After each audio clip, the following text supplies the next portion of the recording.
shields. Take us out of orbit, Ensign.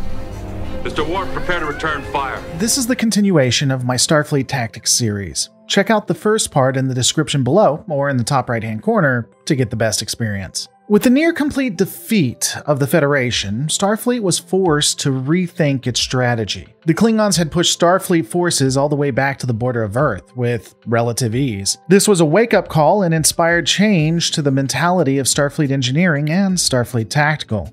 The design mindset changed from higher, more advanced ships to lesser, more efficient and reliable vessels. Additionally, there may have arguably been two types of fleets created.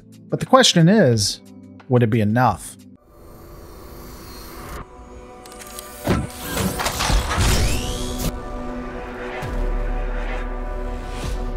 Unfortunately, the captains of the mid to 23rd century wouldn't be good at Raid Shadow Legends, but I don't have to tell you what that is. You're someone who loves RPGs. This game has hundreds of artifacts to equip over 500 champions who utilize unique skills to destroy your various enemies and save the day. Don't be fooled though. Raid Shadow hasn't always been this behemoth that everyone knows it to be. It originally started out with just some cool characters that had sexy art and a great premise. It wouldn't take long though, in the end, it blew up. With millions of players logging in every day, billions of battles fought, #1 RPG in the United States, and really all it took was, well, you. This entire sponsorship is focused on celebrating the best part of the game. Its players. Whether we are talking about the songs and competitions, cosplayers, or anything else. Without you, they'd be nothing, and without them, well, you wouldn't have a really cool RPG to play. And it's possible we wouldn't have traveled to the moon.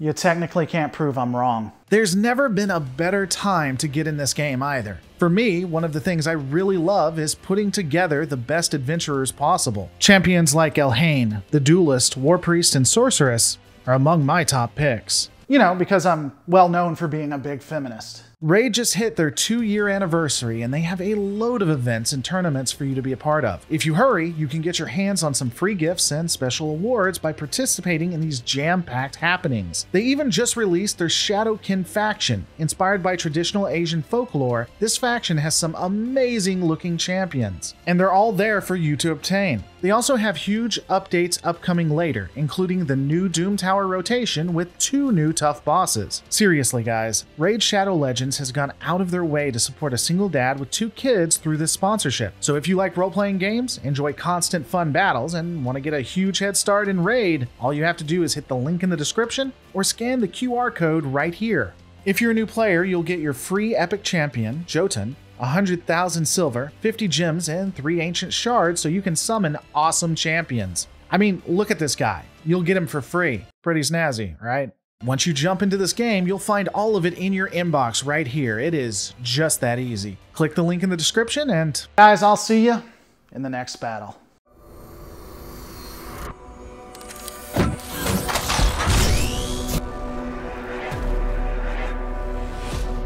Yeah, as I said, the strategists of the early to mid 23rd century probably wouldn't have done that well at Raid Shadow Legends. Luckily, the mid to late 23rd century architects would have been masters. As stated before, the Federation, and by extension Starfleet, had been completely ravaged. The newer and shinier vessels were no match against the hardier Klingon ships. A complete redesign and remapping had to occur for the formerly besieged entity. Starfleet vessels now would have a focus on shielding, armor, and defense systems. Well, at least most of them. These exploratory craft would barely resemble their predecessors. The tactics of the Federation also changed. The larger, more powerful ships focused on supporting citizenry through transporting cargo, defense, and some exploration. There are times that these vessels also engaged in scientific endeavors, don't get me wrong, but seemingly it was put on the back burner. That didn't mean that science wasn't a priority for Starfleet, of course. Entire vessels were created and scientists given free rein on the ships to conduct experiments and advance the sciences. Unfortunately, these craft were poorly armed and easily destroyed. It is kind of ironic, while the newly minted Starfleet battleships coming out could rival Klingon technology, those dedicated to purely science would still be laughably underpowered. Starfleet tacticians were far smarter than their predecessors though, setting up a neutral zone with sensors, starbases, and planets that separated the space between the Klingon Empire and the United Federation of Planets. Though how they could cover infinite 3D space between the two organizations is interesting.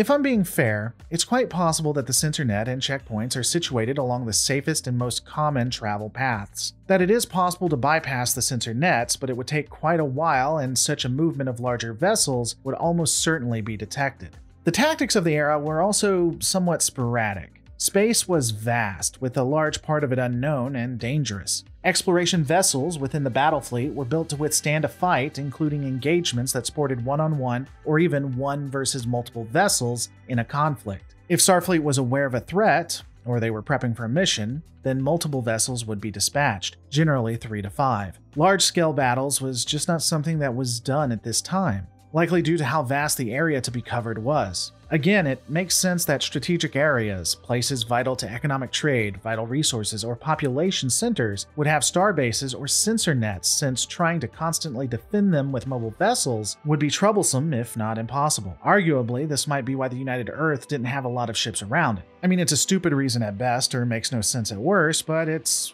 at least an explanation.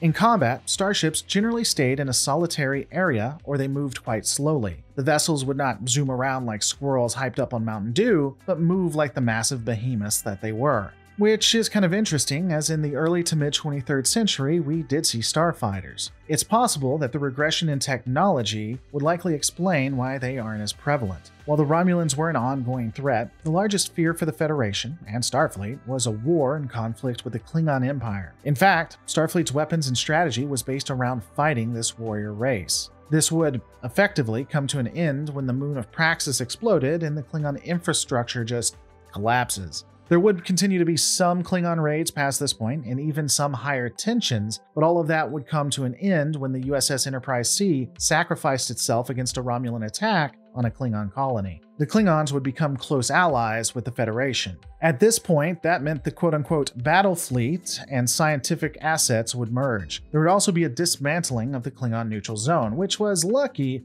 given the construction and maintaining of the Romulan neutral zone. A lack of pressure from the Klingon and Romulan Empire results in the Federation seemingly repeating its mistake of the early 23rd century and stopping a focus on defense and looking at more scientific ventures. While the computers would not necessarily reach the advancement we saw before, they would become extremely powerful and things would become automated yet again. All of this due to the Federation entering into the quote-unquote Golden Age. The early to mid-24th century, known as the Federation's Golden Age, can largely be defined as one of gluttonous overindulgence. Indeed, the Federation became relaxed and they forgot that there are enemies where no man has gone before. Starfleet ships were apartments in space, families invited on them. The weapons would be considered merely for defense. No distinction between ships of war and ships of science were made. This age wouldn't be without conflict either. The Cardassian border wars is just one of a few examples, but ironically, the enemies they were fighting were so weak that Starfleet would still become entropic. To be fair, even though Starfleet had now solely dedicated itself to exploration, for the most part, that doesn't mean there wouldn't be some tactics still used. When vessels were preparing or were aware of a possible threat, they would be sent out in duos at a minimum. This ensured that should one ship take damage or be disabled, the other was able to assist. However, even though there were concerns with the Ferengi and even the Romulans, indeed arguably you could see some within the Federation as Starfleet knew a storm was coming, real change for Starfleet tactics and how they fought a war wouldn't occur until they met the Borg. Introduced to the Federation by the Q, the Borg Collective was a game changer for Starfleet designers and tacticians. Finally, they had met an enemy that could not be diplomatically approached. They largely couldn't even fight to a stalemate like with other species. The short-lived Federation-Borg War resulted in a complete loss of a Starfleet armada and the near assimilation of Earth. If not for a Deus Ex Picard, the Federation would have been destroyed. Wolf 359, one of the largest destructions of fleets in the 24th century to date, was a wake-up call for the Federation. Starfleet engineering began designing vessels that would be both science and be used for defense. This would include future designs like the Intrepid, Sovereign, and Akira vessels, and ships specifically designed for war like that of the Defiant. Arguably, the Akira may also have been designed for war, but we don't have enough evidence one way or the other. Unfortunately, Starfleet found itself far behind in the military race, and these ships wouldn't be deployed into active service for several years. Due to this, aging ships like the Miranda and Excelsior were renovated and updated with the most advanced technologies. These vessels would be support for the Galaxy-class starships, which themselves received massive updates. While it's never been confirmed, it is possible the ablative armor was added to the scientific behemoths. Unfortunately, the tactics didn't change with the ship advancements. They would still only travel in duos unless a major threat was presented. This would even lead into the discovery of a Bajoran wormhole and introduction to the Dominion. The Dominion forever changed the Federation, Starfleet, and battle tactics. Up until now, Starfleet had been relatively small scale when they went into a fight. Regardless of century, ship battles stayed in relatively low numbers. Stay tuned as we go into intricate details about all of these changes when we take a look at the Dominion War.